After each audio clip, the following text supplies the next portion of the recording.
Hi everyone, my name is Deepayan. I am a fan of the Irish cricket team. I would like to share with you all how this passion started. So, a little bit about me.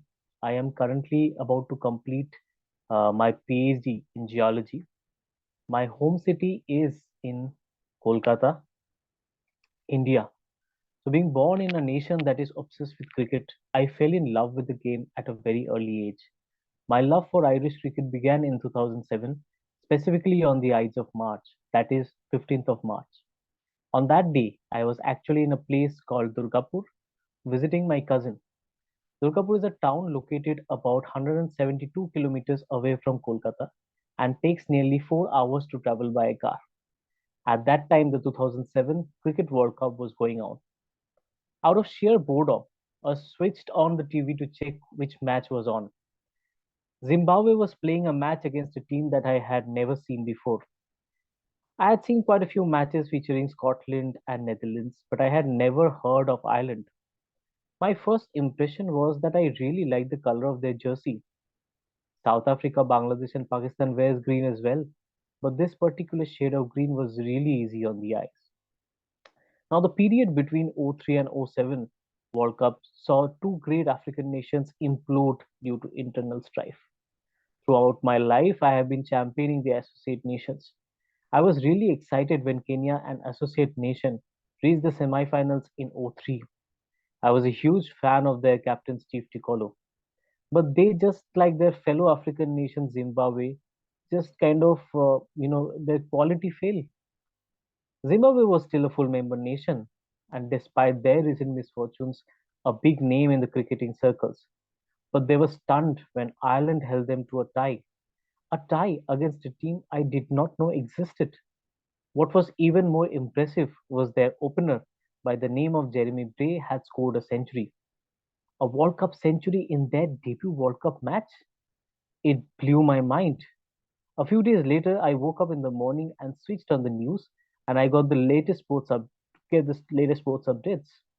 I was absolutely shocked to find out that the Pakistan coach, the very famous Bob Woolmer, had passed away. I absolutely could not believe my ears. But this news reader informed that this death comes in the heels of a match between Ireland and Pakistan, in which Ireland had defeated Pakistan. The St. Patrick's Day miracle, as they called it. Pakistan team bowled out for 132. Is that even possible? The sports channels were repeatedly playing the six that their captain Trent Johnston had hit over long on to win them the match. I thought to myself, this ain't no ordinary team. I knew that this team was going to take Kenya's place at the top of the associates ladder. Few days later, I came back to Kolkata. I was visiting another one of my relatives. Their TV was on and they happened to be watching the match between Ireland and Bangladesh. What a coincidence. It felt like it wasn't me who found the Irish cricket team. It was the Irish cricket team that found me. Now, I did not have the opportunity to watch Ireland play any of their matches in the Super 8 stages. They were getting defeated quite easily. Bangladesh, on the other hand, had already defeated India and South Africa in the tournament. But it turned out to be the match where William Porterfield announced himself to the world with a brilliant knock of 85. Then the Irish bowlers made a short work of the Bangladeshi batsmen and won the match by 74 runs. Weirdly enough, this match isn't talked about much these days, but I felt that it was an extremely crucial victory at that time. This whole tournament had launched the golden generation of Irish cricket. After the World Cup, I had kind of moved on from the Irish team up until India toured Ireland to play an ODI match. India won the match comprehensively, but what attracted my attention was a short documentary video. In that video, Trent Johnston spoke about how cricket is not very popular in Ireland, but the cricket board is doing their best to boost the profile of the game in the nation. Also, the game is not played professionally in Ireland, because of which aspiring cricketers had to shift to England to play for the counties. They had also lost their best player, Ed Joyce, who was then playing for the English team to further his professional opportunities. Another interesting development since the World Cup was that their South African coach, Eddie Birrell, had left after their Caribbean heroics and was replaced by a former West Indian cricketer by the name of Phil Simmons. Now I was getting seriously invested in this team. I tried getting more information online. That is when I discovered Cricket Europe. That was truly a life changing moment. Creating in 2005, this website thoroughly documented Irish international and domestic cricket. They also used to have separate sites for Scottish, Dutch, and Jersey cricket news. Both those sites have since been discontinued, I'm assuming due to logistics issues. However, to this day, Cricket Europe continues to be a leading source of information for not just Irish cricket but also all European associate cricketing nations. Barry Chambers, the editor, and the entire Cricket Europe team are truly the unsung heroes of European cricket. Also, to my delight, in 2018, I was able to follow a tournament called the European Championship, where the top associate nations in Europe battled it out in the 50 over format. The teams that participated were Ireland, Scotland, Netherlands, Italy, Denmark, and Norway. Now, everybody knows that Italy and Denmark are top footballing nations with World Cups or Euro Cups to their names. However, I had no clue that they fall under the category of top European associates. The entire tournament was played in a very competitive spirit, so much so that the Netherlands finished under Denmark in the points table. Eventually, Ireland won the tournament by defeating every opposition. Next success for the Irish team came in the 2009 T20 World Cup when they defeated Bangladesh in the group stage. I was not supposed to watch that match since I was out shopping, but as luck would have it, the store was showing the match on their big screen, and I ended up watching Kevin O'Brien hit the winning runs.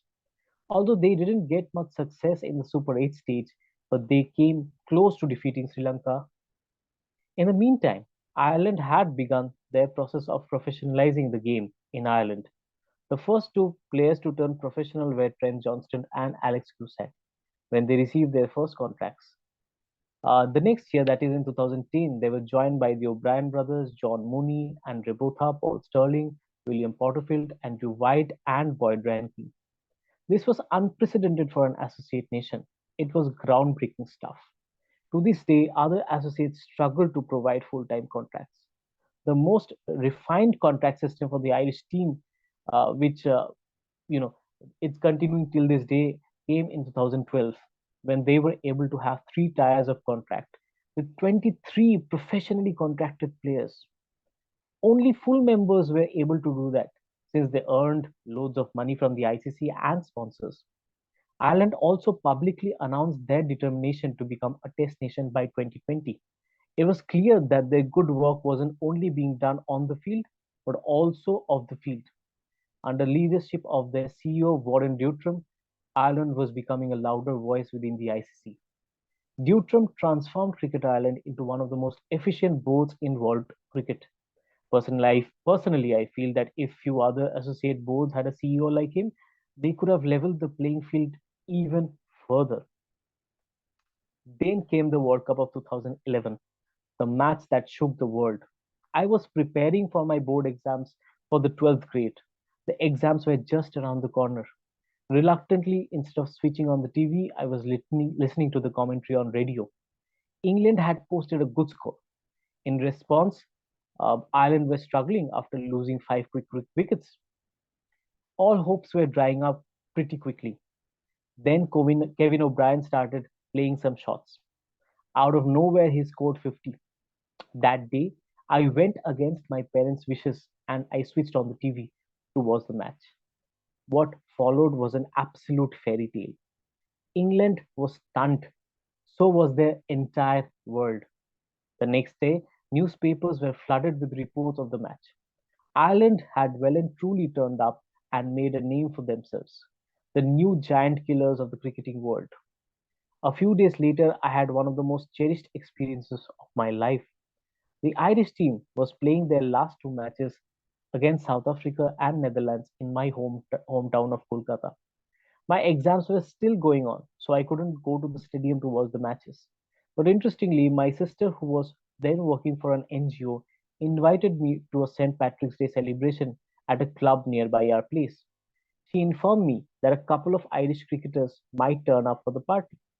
You see, my sister's organization were working with an Ireland-based NGO called the Hope Foundation. You may have seen the Hope Foundation's logo in few of the recent matches that Ireland has played. The organization does wonderful work in empowering street and slum children in Kolkata. So on March 17, 2011, I had the huge pleasure of meeting with Niall O'Brien. He was impressed with my knowledge of Irish cricket and introduced me to Barry Chambers, the editor of Cricket Europe. We had a long chat on different aspects of Irish cricket. I was 17 years old back then. It still is one of the best moments of my life. The next day, Ireland played another classic as Paul Stirling scored a century to neutralize Ryan Tendorskar's century and win against the Netherlands. Ireland's finest hour in Associates cricket came in 2013. They became the only international cricket team to win a treble. First, they dominated the Intercontinental Cup, which was the 4-day first class cricket that was the associate nations used to play. They also smoked the competition in the 50 over 2015 Cricket World Cup qualifiers and went on to win that tournament as well. And finally, they won the 2014 T20 World Cup qualifiers by dominating Afghanistan in the final. This particular match was extra special because it was the final match of Brent Johnston, who was about to retire. Johnston scored 62 from 32 balls in that match, consisting of 5 fours and 4 sixes. Even the commentators were surprised that he was retiring, even though he was in such fine form. Unfortunately, Johnston's absence was felt in the 2014 T20 World Cup. Having defeated Zimbabwe and UAE, Ireland were favourites to progress to the second round of competition when they faced the Netherlands. Batting first, the Irish set a formidable target of 190 for the Dutch side. The equation was clear.